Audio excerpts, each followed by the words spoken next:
Jericó. Nós temos 4 teorias sobre Jericó. A primeira do Garstan, que escavou Jericó. E ele encontrou que Jericó estava exatamente como como diz a Bíblia. Isso chamou a atenção demais dele. Depois veio a Kathleen Kenyon e falou, olha, tem um probleminha em Jericó aqui, a datação não bate com a da Bíblia. Porque eu não encontrei aqui a cerâmica cipriota. Quando a Jericó foi destruída, quando a Bíblia fala que Jericó foi destruída, não havia Jericó habitada. Tá. Já tinha sido destruída antes. Já tinha sido destruída antes. Pelo menos uns 300 anos antes. Então não tinha Jericó. Então a Bíblia está errada. Depois você veio Brian Wood e falou, peraí, mas tem uma coisa errada. Porque Jericó... Lembra que você falou da pata do cavalo? Eu vou colocar o contrário. Eu tenho em Jericó selo de Tutmoses III, que é da época da 18ª dinastia, estou falando de 1500 a.C. 1450 a.C. Eu tenho carbono 14, que mostra a data. Eu tenho a cerâmica. E outra, eles só escavaram um pedacinho muito pequeno do sítio. E nós temos vários problemas técnicos. Jericó é um bolo de aniversário que caiu de cabeça para baixo e os estratos estão todos bagunçados ali, né? E tem uma coisa, o que a gente faz com todas as outras evidências? Por exemplo, as muralhas que eram de dentro para fora, coisa muito interessante, tudo. E eu tenho outros elementos que apontam para a data de Jericó na época do final do período do bronze. Que eu descarto tudo isso aqui só porque Kathleen Kenyon, que ganhou notoriedade, é o problema da notoriedade, ela falou que não tinha com base não no que ela encontrou, mas com base no que ela não encontrou. Ela não encontrou. Você tá entendendo? É como se você falasse assim, não, esse fóssil aqui não existiu aqui por quê? Não, porque se ele existisse nesse lado, eu tinha que encontrar isso aqui, eu não encontrei. Você só pode afirmar isso se for uma área muito restrita e você tiver olhado tudo. Tudo, e não foi o caso. Só que agora... E também nada indica que não possa ter sido roubado. Exatamente. Agora nós temos uma outra escavação correndo lá em Siracusa. Aí, esse camarada, ele não cita o Brian Wood nos escritos. Ele não aparece, como se nunca existisse. Então, quer dizer, já tira um. Segundo, fez a datação por carbono 14 só com 2 amostras, que é pouquíssimo. Pouquíssimo. E aí falaram que a primeira datação de carbono 14 que tinha validado a data bíblica, falou que não estava calibrado. É estranho isso, porque assim, eu não sou da área, mas eu imagino que quando você vai trabalhar com qualquer datação radiométrica, a primeira coisa que você faz é calibrar os aparelhos. Bom, daí teria que ver qual foi realmente porque você perde coisa, muito dinheiro, é caro. Mas você consegue, você refaz depois a coisa pra você ver se realmente foi calibrado. Você tem que ir no mesmo lugar, no mesmo canto, mesma coisa e tudo. Não, mas que os próprios instrumentos tinham que ser... Foi erro do instrumento. Não. Aí, quando fez com 2 amostras apenas, que isso é muito pouco, uma amostra deu a data bíblica, outra amostra deu a data dele. Qual a conclusão? É o problema de ser pouca amostra. Você precisa fazer melhor de 10. Agora, qual a conclusão? Isso está em artigo indexado, com pares, com gente assinando. Qual que tá... Não. O carbono 14 não is useless. Como é que traduz para o português? É inútil. Inútil. $1. $1. Não, $1. Eu falo em inglês. Eu falo em inglês. O carbono 14 é inútil para datar Jericó. Isso é o que eu estou colocando nos bastidores da pesquisa. Mas o artigo científico está lá.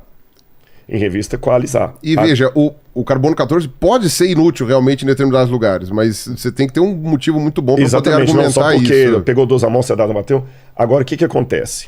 Quando você vai ter um documentário, uma revista de divulgação científica, o que falam? Não, a arqueologia já provou que Jericó não existia na época de Jesus. Eu que sou da área, não estou puxando a sardinha pro lado da Bíblia, não. Eu estou vendo assim que tem várias outras vertentes de gente da área que diz o contrário. Que diz o contrário, mas eles são ignorados. Isso aconteceu com Yuval Harari, dentro de uma área que não tem nada a ver com a Bíblia. Só fiz o ponto. Eu estou dando exemplos da Bíblia, que é a área que eu pesquiso, viu, Pirulo? Não é julgando indireta nem ponto, não.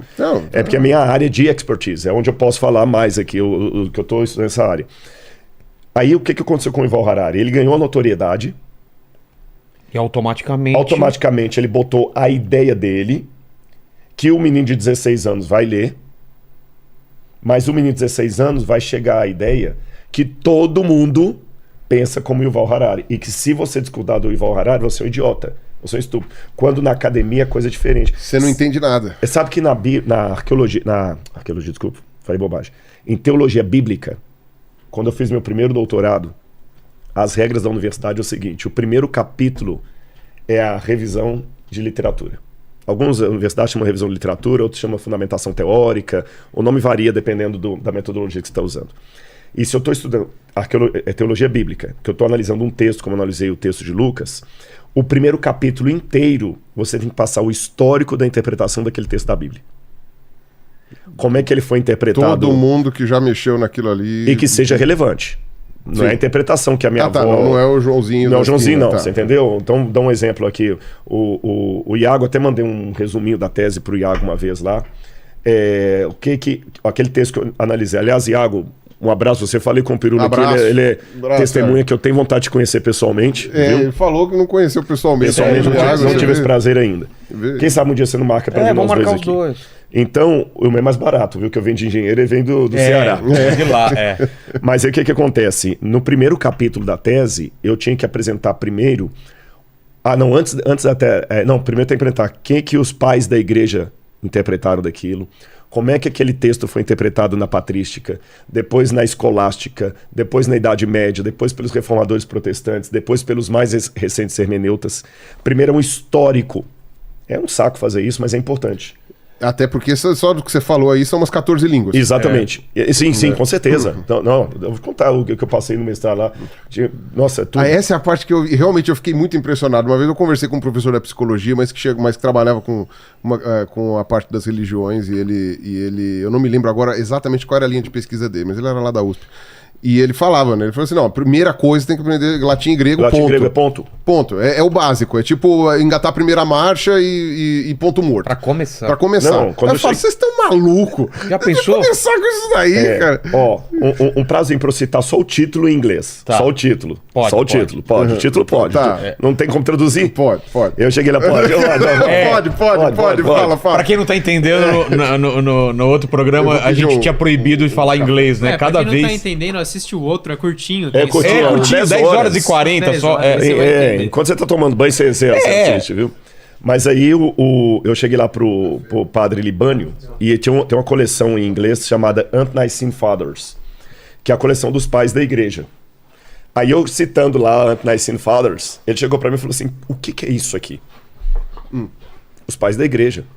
Quando você faz exegese da Bíblia, você não cita a tradução protestante. Você tem que citar o grego, não é? Eu quero pais da igreja na língua ou latina ou grega, e você tá com sorte que eu vou te dispensar do siríaco. Eu não estudei siríaco, me livrei siríaco é o que? O siríaco é como se fosse o aramaico da época de Jesus, que foi transmutado ao longo do tempo e acabou virando o siríaco, que é a região falada no norte da Síria. Que ainda é falado. Mas assim, por uma minoria. Sim. É o mais próximo que a gente tem da língua de Jesus. Do aramaico? E mesmo desses que falam, a maior parte que falam é mais pela liturgia. Né? Então, eles ainda fazem cavernas. Fazem, exatamente. Interessante. E umas traduções que se mantiveram. O Saint Efrem, por exemplo, era em siríaco. Então ele deixou eu usar o Saint Efrem da tradução ecumênica, a Source Chrétienne, que era uma tradução francesa lá, que eles trazem o texto em francês, o aparato crítico, e você ainda tem que levar em consideração também, por exemplo, eu estou citando lá o Saint Irineu de Lyon. Tá. Em qual manuscrito você pegou isso aqui? Porque tem mais de um manuscrito de Santo Irineu, tem diferença de um manuscrito por outro. Depois que você faz toda essa resenha do texto, aí a segunda parte, você não se posiciona contra ninguém, você só historia. A segunda parte é fazer a análise do texto no seu original, como ele está nos principais manuscritos. Tem variante textual, Só depois disso que você vai começar a se posicionar.